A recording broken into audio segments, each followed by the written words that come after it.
This beautiful creature is an octopus. Now, you can catch octopus in the waters around the UK, not in any vast numbers, but you do catch it, as you can see here. Octopus belong to the group of cephalopod mollusks, similar to squid and cuttlefish. Now, these are in the same phylum as mussels, scallops and clams. They have the 8 tentacles and the suckers on, and they make fantastic food. I'm going to show you how to prepare octopus, how to clean it and then get it ready for cooking. The octopus I have today is a reasonable size. You can buy them quite a lot larger than this. It's fresh. You can actually buy them frozen. When they're fresh, you need to gut them and clean them. If they're frozen, all you normally need to do is defrost it and then cook it straight away because the guts would have been removed. I'm wearing gloves and a thick apron. It's a little bit messy, but it's a very quick and simple process to go through. All I'm going to do is cut the tentacles off and separate them from the head. I'm cutting just below the eye.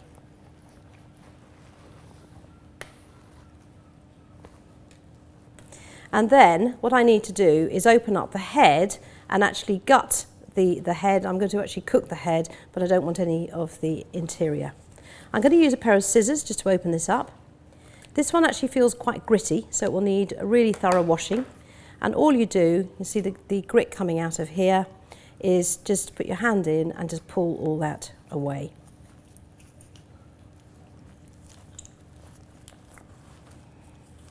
Guts and all.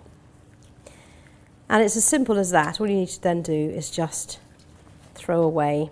You've got the eyes there, it's quite gritty as you can see, you've got the eyes and you've got down here a little part of the,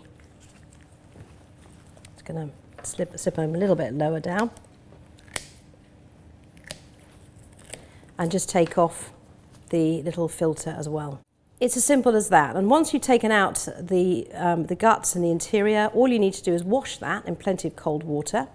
What you can then do is pull away the exterior skin that covers the head. And as I do that, you can just see as I'm pulling that away, you've got a really lovely white textured head under there. That tells me that's really good quality. As these lose condition, they tend to turn a little bit pink. That wants to come away. Having done that, I'm going to cook the tentacles with the skin on, and we've got the head. All you need to do before you do anything else is wash them, and then you're ready to go on to the next process.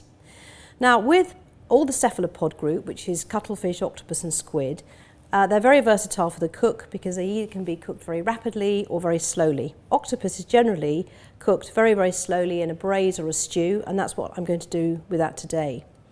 Traditionally, it needs tenderising, and the tenderising process is normally done by beating it with a wooden mallet.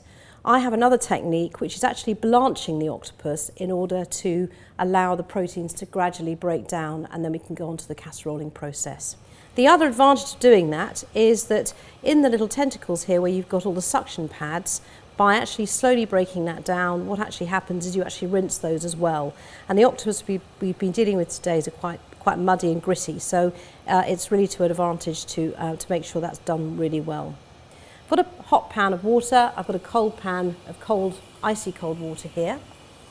All I'm going to do is take the octopus, I'm going to drop it into boiling water and straight into cold. So in that goes. It takes about 10 seconds, that water's just hot enough. And you can see, as soon as it comes out, it's actually started to firm up straight away. That then goes into cold water. I'm then going to do the same with the head. Drop that into boiling water for about 10 seconds, and then we're going to lift it into the cold water. And that actually is a really good way of tenderising it. The octopus I have today, I'm actually then going to casserole, but if you want to use this for a quick stir-fry salad, actually tenderising it like this is also really beneficial because it will take just seconds just to heat through in a pan. Lift out the head, straight into cold water. I'm going to return the tentacles back to the boiling water, another 10 seconds or so, and then back into the cold water. And we do that 3 or 4 times and then get it ready for frying. Having blanched and tenderised the octopus, I'm now going to cook it with some red onions and rioja and stock and braise it. For a braise, you normally have just enough liquid to cover the base of the pan. if you wanted to stew it, you'd normally cut the actual meat or whatever you're cooking, in this case the tentacles, into pieces, and then make sure they're completely submerged in the liquid. What I'm going to do first of all is just brown the tentacles. Got the lovely colour of the skin on those, and actually what you end up with is this beautiful deep brown casserole. It's a real winter warmer. I'm going to brown, just drying them off a little bit so they don't splash too much. A few seconds in hot oil. It's going to spit because it's actually quite a lot of water, although we tried drying them off really well. And when it goes in there, you brown it to really bring out the colour of the skin. And that's also going to intensify the flavour of this when it's actually casseroled a bit later. Just a few seconds in hot oil. Once they're browned, we're going to pop them into a pan with some red onions. We've browned the red onions in a little bit of butter and oil. We've added some garlic. We've added a little bit of sugar and balsamic vinegar and allowed that to brown really well. So you've got a really lovely base there. The octopus tentacles and the head go in whole. And then I'm going to add a glass of red wine. In this particular case, it's Rioja. And then we're going to just pour in the stock and bring that back up to the boil. Got a little bit of rosemary to go in. You don't need to add any seasoning at this stage because at the end of the cooking, we're going to reduce the cooking liquid right down to a sticky glaze to create a nice jus around the octopus, and you're going to serve it like that. Once the liquid's up to the boil, we're going to cover it and pop it into the oven at gas mark 3, 170 degrees Celsius, and cook it until it's tender, which is going to take somewhere between an hour and a half, an hour and 3/4. And at that stage, we're going to lift the octopus out and just reduce the cooking liquid down, and then we'll be ready to serve it with some aioli, which is garlic mayonnaise. The octopus has now come out of the oven and it's just tender.